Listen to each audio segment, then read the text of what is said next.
Hello, I'm Irma Baker. Welcome to our show. You might call our show today Hidden History of Wadsworth. And to help us unravel and reveal some of that hidden history, we have one of Wadsworth's preeminent historians and historical presenters, and that is Caesar Carino. Caesar, it is so great to have you with us. Nice to be on this side of the table for a change. Well, you with having done some 400 or more shows here on WCTV. For the Wadsworth History on Film, right? Wadsworth History on Film, yes. It's maybe a little different for you to be on the other side of the table. Kind of nice, really, because then I have an opportunity to just do some of the talking rather than having to remain quiet while the other person talks. Well, you were excellent on giving people an opportunity to share their knowledge, and so we are so honored to have you with us to share your knowledge with us today. Well, thank you very much. I hope I have enough knowledge to share. Oh, believe me, I'm sure you do. And it's a very interesting topic that we're going to be talking about today, one that I certainly never knew about, and I would imagine a good portion of our viewers have never heard of. And it is a piece of hidden history of Wadsworth. It is. Mm-hmm. And that is taking us way back to the middle of the 1800s. About 1880. About 1880, right in that period. And it was a time when the mines were very active here in Wadsworth and in northern Ohio. I know they're still active in southeastern Ohio, but we don't have mining really up here anymore very much. As a matter of fact, at the upper level of our community, Wadsworth Township, that is, the vein of coal, which is called the Massillon vein, actually stops. So beyond us, there are no mines. And Wadsworth has mines only under 3/4 of it. The southeastern portion southwestern portion of Wadsworth does not have any mines in it. It does not have any coal. It was just a vein. Do they call it a vein or a mine? A big vein. A big vein. Oh yes, 4 feet thick and probably 60 or 70 miles, something like that. And that was being mined in the late 1800s. We started before that, actually. The first coal in this area was probably in Doylestown. The first recorded, well, I shouldn't say recorded because they didn't have the type of recording devices that we have today, but the first evidence of coal was in 1829. But we didn't start ours until a little bit later on, when Erasmus Loomis was down in Silver Creek, and he was actually cutting down logs because he wanted very much to sell them to the railroad. The railroads at that time used wood instead of coal. And Silver Creek was nothing but a huge forest. As a matter of fact, I live only 1/4 of a mile from the first mine in Wadsworth. And I live over the mine, and we have sinkholes yet from the mine. So I've been there all my life. I've been there 87 years, and as far as mining is concerned, that's all I ever knew because my neighbor owned the mine. John Mullaney owned the mine. He's been dead for, 77 years now. So, but I still remember him as a small child. Well, Loomis was looking at the ground, and he kept on saying, I wonder why there's coal on the top of the ground here. And then he began to think, if there's coal on top of the ground, I wonder if we dig a little bit farther in that there's going to be coal here. Indeed, there was. And that started the coal mines. And once you had a coal mine started, then you had to have miners to mine the coal. Right. Now, that is the biggest part of coal mining, is the miners, and the hardest part of coal mining, and the most hated part of coal mining, because the mines were only 4 feet high. And people had to stoop over. They would try to get short people. As a matter of fact, my other neighbor, Tommy Lucas, was only 5'2", and he was stooped over because he worked in the mines all his life until he retired. He died in 1940. As a matter of fact, ironically, he died because, despite the fact that he was a coal miner, and the coal mine was only 1/4 of a mile away from his home, and he could have had coal anytime he wanted to, he died because he froze to death because he didn't have any coal in his house. My father and my neighbor found him dead. That's just a little tragic story there, but this is what Silver Creek was at that time, all coal mining. But the miners then would have to go in and actually blast the coal out, then put it into a little cart, and then have the cart drawn out with a mule. Well, if you blast the coal out and you get a great big piece of coal, which is as big as this table, you pretty well have done your work for the day. Well, that didn't work, because no one can use a piece of coal, at least not in a household can they use a piece of coal this big. So the superintendent of the mine said, you know, what we're having here is a little bit of creative thinking, and you're not supposed to be creative thinking, you're supposed to be in there digging coal so that we can sell it. That's the only reason why you're here. So he made a great big grate out of steel, big grate, and if the coal dropped through that, he didn't get paid for it. And if the coal was too big for certain amounts of grates, which were only about, supposedly, about 8 inches square, and if it wouldn't drop through there, they wouldn't get paid. Well, they were being paid only $1 an hour, or $1 a day as it was, and if they were going to be cutting back on that, they got almost nothing. And this is back-breaking work. They would start at 6 o'clock in the morning and work until dark at night. In the summertime, dark was at 9 o'clock. In the wintertime, dark was a little earlier, but they would work at dark until dark. Well, you know, at that time, any time, I mean, I can't say at that time, any time, coal mining is a very dangerous occupation. I know from personal experience because one of my grandfathers died in a coal mine cave-in. In Ohio, according to the Bureau of Mines, about 1,200 people actually are still buried in coal mines. In Ohio? Mm-hmm. Oh my gosh. No one can prove it, obviously, because they aren't going, but they suspect that 1,200 people are still in the coal mines. Well, one of the things then is, how did we get people, men, boys too, to work in the coal mines? And I think that brings us to our hidden history. Right, that's exactly right. The reason that they worked in the coal mines is that they got $1 a day. And very few people wanted to do it, but there were people who were hungry enough that they would do that. In 1880, when they did this little caper of segregating the big chunks of coal from the small and so forth and so on, the miners began putting stones in. And the superintendent didn't like that. So he said, you can't do that, we're not going to pay you at all. If we see one stone, we're not going to pay you. So they went on strike. They went all over Wadsworth trying to find people to work on the coal mines. They could not find one. So they went down to Virginia, West Virginia, Tennessee, and Alabama, and told miners, or people down there, blacks, that if they would come to Ohio, they would be going to some kind of an Eden place, nice work and all of that. They actually were brought up here under false pretenses. Sounds like a bait and switch. Yeah, bait and switch, and big bait and switch too. When they got up here, they found that they were going to be working in the mines, and of course they had no place to go. Now I have to go back a little bit, just a little, to show you why this next part of the situation has to be told as hidden history. In 1814, when Wadsworth was first founded, I guess you would call it that. I mean, it was here before that, but people just started coming at that time. We had a group of people who came from New England, and these were a different brand of people from the ones who came from Pennsylvania. The ones who came from Pennsylvania were staunchly German, staunchly Lutheran, and staunchly hard-working farmers.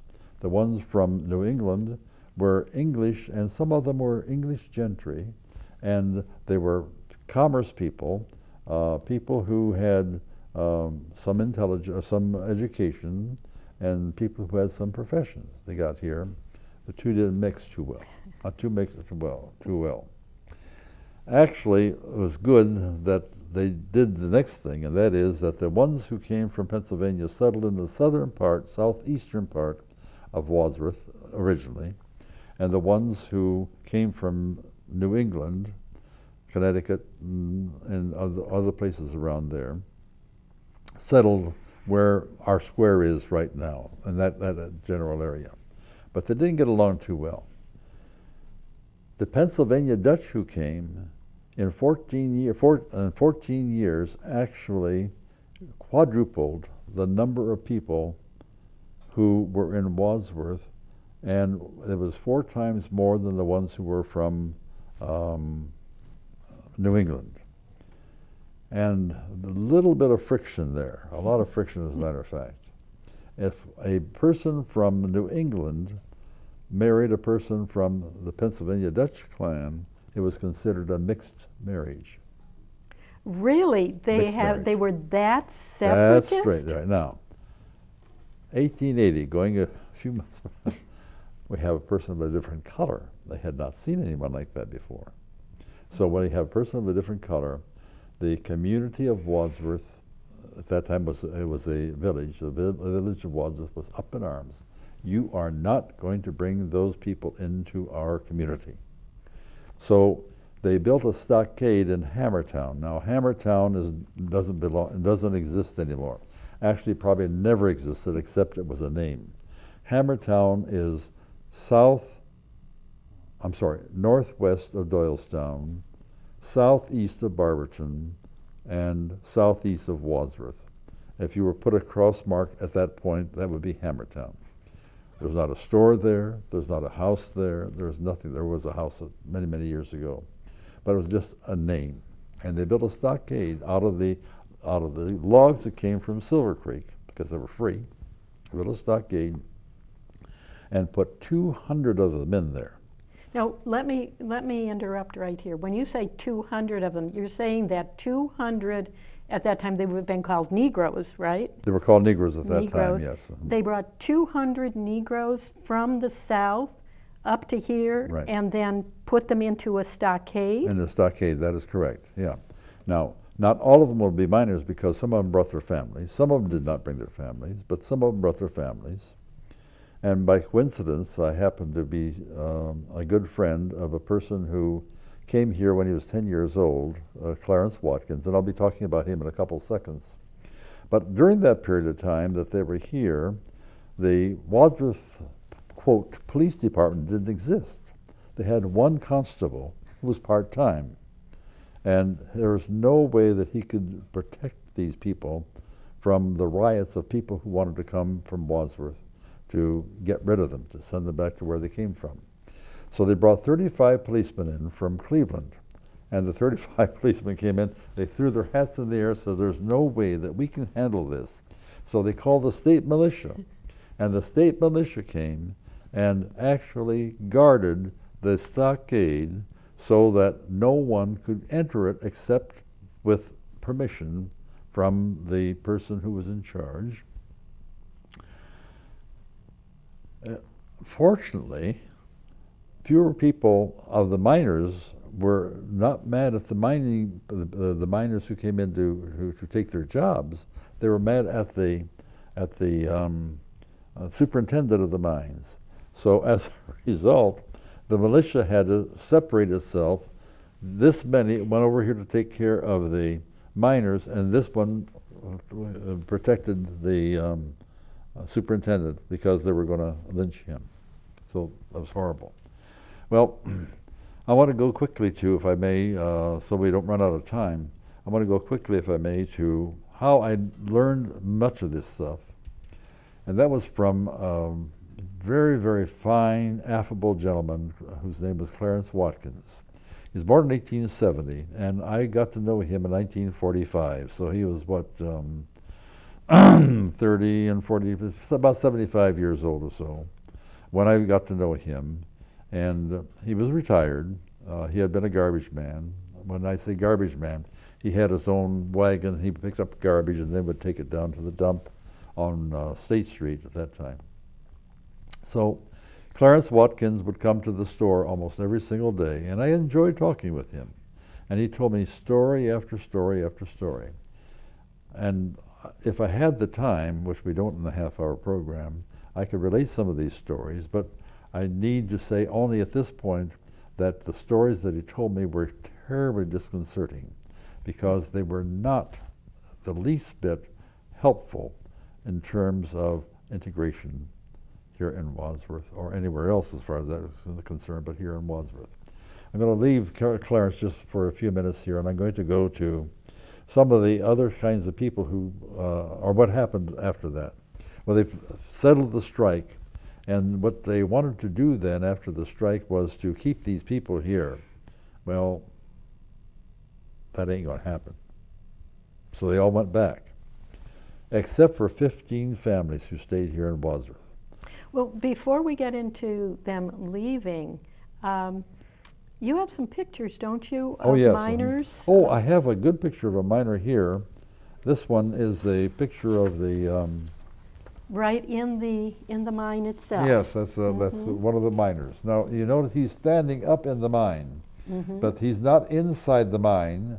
He's actually outside the mine, and if he walks in there, he's not that tall, but if he walks in there, he's going to bump his head.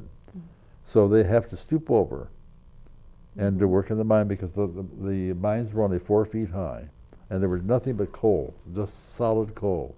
They would take dynamite, explode it, and explode it at night, and then let the dust settle in the morning, and they would go in there, mine the coal, and stay there for 12 hours or more. Yes, that's a good picture of one of the miners. And you see that he has a smile on his face. According to Clarence Watkins, they were all told to smile any time that they had a picture taken. Now, I can't prove that. I can't justify that in any way, except that that's what he told me. Well, if you want your $1 away, $1 a day, I guess you smile whether you want to or not. Right, exactly. We go then from the coal mines to their going back. Clarence actually went back with them. He went back to Tennessee. He went back to Tennessee. I'm sorry, to Virginia. And then a little later he came back here. And there's a big story about his having gone back, and again, time won't permit us at this time to talk about that, but he was put into a group of, quote, houses. He called them shacks, but they were houses. And there were 16 of them. And they were called the number 16 barracks or whatever. And he didn't think that that's what he wanted to do for the rest of his life. So he sneaked away and came to Wadsworth. And he lived on Mill Street until he died. Now, he was one of the black miners? No, he was a child. He was only 10 years old at the time. He was a child. The strike came in 1880, and he was born in 1870, but he came up here with his family. And his, as I remember, he would tell me some names, like he would say John and Jim. I don't know if John and Jim were his brothers or his cousins or whatever, but John and Jim. And his mommy and dad. He always called them mommy and dad. So his parents were here, and his father then probably worked in the mine. But Clarence did not work in the mine, at least not at that time. But he came up here, and then he established residence here in Wadsworth. He lived on Mill Street. Now, Mill Street was remanded to the black community, and they couldn't live anywhere else. Now, a couple of them lived on Water Street, but only one or two. But almost all of them lived on Mill Street. One of the first things that they did, because these were very good people, I mean, they were hard-working people. The only thing that was wrong with them is that they were being subjugated to slavery against their will. I mean, that was their only sin. The rest of them, I mean, they were fine people and so forth. Well, they built the first church here in Wadsworth, and they called it Rising Sun. They changed it then many, many years later to the First Baptist Church, but that was Rising Sun. And they had to do that because they wanted to go to church. And they went to one of the churches here in town, and the man who was at the door said, we would like to welcome you, but we think that you ought to go to your own church. And Clarence said, to whomever this person was talking, he said, the man responded, said, "I ain't got no church." "Well, then you better build one." So they did. And one of the churches gave them $5,000 to build a church. That sounds like an incredible donation at that time period. I figured it out at one time. I think it's 27 times more than 5,000, so it'll probably be close to be $115,000 or $20,000 in today's, but they gave them $5,000 to build their own church. Now, do you have any idea how they got that money? How that money was raised to give to It was this given by a person. one person? Well, one church, but and I can't say the person's name because I don't have any evidence to support it. One person in one of the churches gave $5,000 for them to build their own church. So they built the Rising Sun Church. They wouldn't let them go to school. So they went to school in the stockade. They had their own teachers and so forth. Many, many of them could not read or write, but they still had the desire to learn to read and write. They had the desire to pray, so they did. It was not one of our finest hours here in Wadsworth, but nonetheless, this is what things were like. Now, that was not only attributed to the black population, but when the Irish came a little bit later to do work in the mines, they didn't want the Irish there either. And when the Italians came later on, they didn't want the Italians either. They didn't want the Slovaks either. They didn't want anyone there except these people who were, and that's another whole story, and I won't get into that right now. Mill Street, at one time, as I mentioned, was considered the street on which the black community, or black families could live. From that community of Mill Street, of the 15 families, let me tell you what we got. One high school principal of the John F. Kennedy High School in Cleveland, Ohio. One elementary principal in Barberton. Oh, I'm sorry, the first one was Richard Mills. The second one was an elementary school principal in Barberton. That was Jim Rivers. And I'm going to talk about his family in a couple of seconds. One, I forgot the third one. And give us the others. It'll come to me. When you're 87 years old, you can't think of too many things that are in one time. However, one of them became a millionaire. All from that, not inheritance, but that families. ancestry. 5 people from the 15 families, or 4 people from the 15 families. Oh, we do have the, I'll show you a picture of him, as a matter of fact. One inventor who had, this is the picture of Flash follows Jesse Owens, who's not only an inventor for the barefoot sole, but is also one of the fastest runners, and it's Don Taylor. Now, Don Taylor, I do have him on Wadsworth History on Film, or at least I wanted to have him on Wadsworth History on Film. I went to his house on an afternoon and asked him when he would be available, and he said, well, I've forgotten what date it was, but it was a week or so away. The following day he died. Oh. So I wasn't able to get him. But we have a picture of Don. Let's see, we had the picture, yeah, I saw that picture of Don on the screen just a moment ago. Did you have another one of him? Yes, I do. Let's see.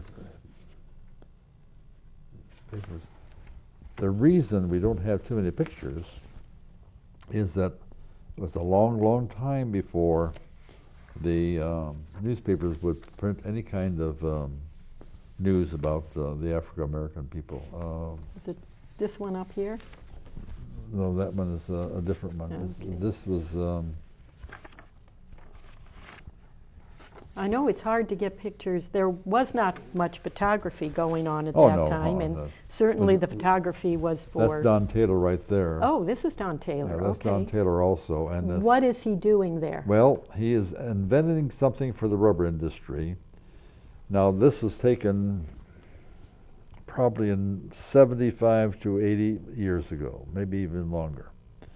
And at that time, it was cutting-edge technology. I mean, we have gone so far beyond that today, but nonetheless, at that time, they didn't have anything. And he invented What year was that? probably in the mid-40s, or Mid-40s. even, it could have even been before, but probably mid-40s. And he would come into the store, and I would talk to him all the time as well. And just a gentleman, absolutely perfect gentleman. At that time, he had 52 or 62, one of the two patents in the rubber industry. This little boy from Wadsworth. Yeah. Well, it has been very informational to me, very enlightening that all this was happening in Wadsworth. And it's good to see that from that very rough beginning, that 15 families who finally were able to continue to be here in Wadsworth produced so much advantage to all of us. And I wish we had more time, Caesar. We are out of time, but I want you to come back again. Oh, I'd love to have you back again. Finished. I know you're nowhere near to be finished. There's so much more that we could talk about, and I hope that you'll join us again. Thank you so much for joining us today. This is Irma Baker for RSVP.